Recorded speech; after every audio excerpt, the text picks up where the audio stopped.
करके मैं मणिमाला को आपके पास वापस ले आऊंगी। कैसे टूनी, कैसे कैसे तुम वापस लाओगे मेरी बेटी को? वो शैतान दानव मेरे बेटी को पकड़ के पता नहीं कहाँ लेके चला गया। मुझे तो कुछ समझ में नहीं आ रहा।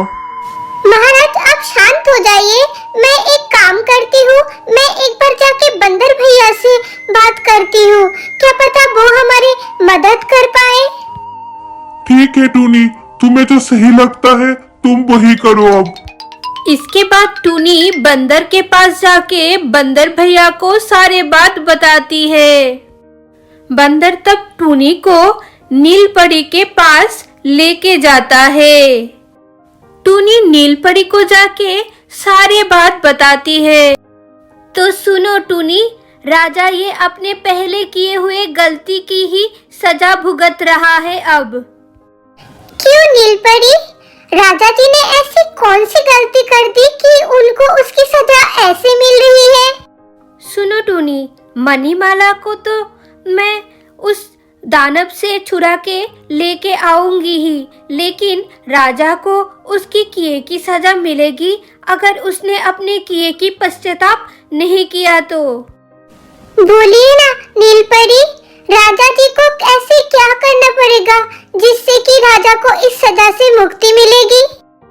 तो सुनो टूनी, जिस साल मणिमाला पैदा हुई थी उस साल राजा जी ने माँ दुर्गा से मन्नत मांगी थी कि वो माँ दुर्गा को सोने के हार भेंट करेंगे, लेकिन राजा ने ऐसा कभी नहीं किया, इसीलिए माँ दुर्गा उनके प्रति रुष्ट है। जब तक राजा माँ दुर्गा को तुष्ट करके उनकी दर्शन न लाभ कर लेते तब तक राजा को ये फल भुगतना ही पड़ेगा। इसके बाद टूनी राजा जी को जाके सारी बात बताती है। राजा जी शीघ्र ही राजपुरोहित को बुला के सारे बात बताते हैं एवं पूजा की तैयारी करने के लिए बोलते हैं। राजा की पूजा से माँ दुर्गा बहुत ही तुष्ट होते हैं एवं राजा को वरदान देते हैं और राजा को सारे पापों से मुक्ति दिलाते हैं। दूसरी ओर नीलपरी उस दानव को हरा के वहां से मणिमाला को मुक्त करके ले आती है। इसके बाद राजमहल में खुशियां लौट आती है फिर से। ऐसे सालों बीत जाते हैं और मणिमाला भी बड़ी हो जाती है। दूसरी ओर वो शैतान दानव एक शैतान तांत्रिक के पास पहुंचता है और जाके उसको बोलता है, राजा की बेटी मणिमाला से मैं शादी करना चाहता हूँ और इसमें तुम मेरी सहायता करोगे। ठीक है, तुम जैसे चाहते हो वैसे ही होगा। इसके बाद वो शैतान तांत्रिक अपने तंत्र विद्या के द्वारा मणिमाला को अपने वश में कर लेता है। उसी रात को मणिमाला वशीभूत होके उस शैतान तांत्रिक के पास जाके पहुंचती है और उसको कुछ भी पता नहीं चलता। हे भगवान, मैं यहाँ कैसे पहुँच गई और ये शैतान दानव यहाँ क्या कर रहा है? मणिमाला, मैं तुझे बहुत पसंद करता हूँ और तुझसे मैं शादी करना चाहता हूँ। छोड़ दो मुझे शैतान राक्षस, तुम बहुत ही गंदे हो, तुम पहले भी मुझे बंदी बना चुके हो।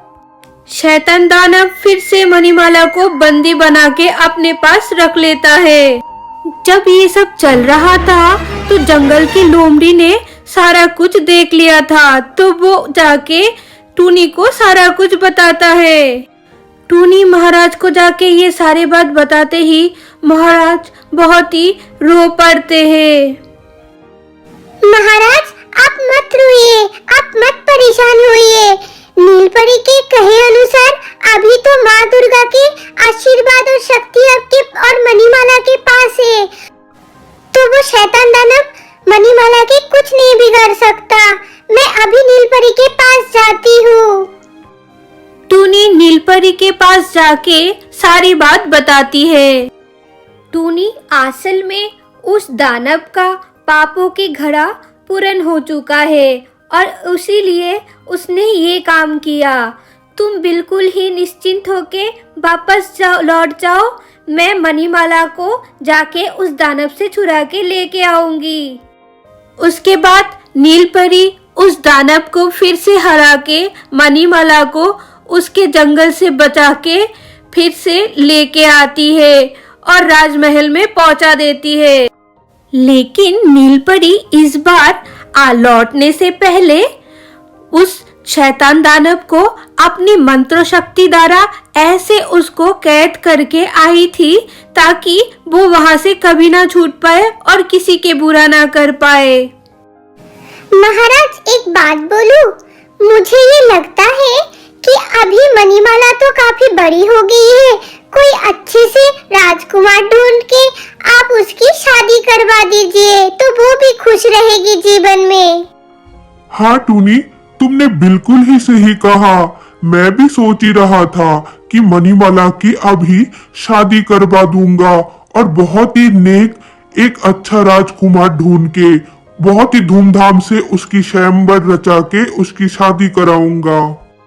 इसके बाद राजा बहुत ही धूमधाम से मणिमाला की शादी रचाते हैं और उसमें जंगल के सारे पशु पक्षी सबको निमंत्रित करके सबको भोजन करवाते हैं और सब मणिमाला को खूब सारे आशीर्वाद देके जाते हैं।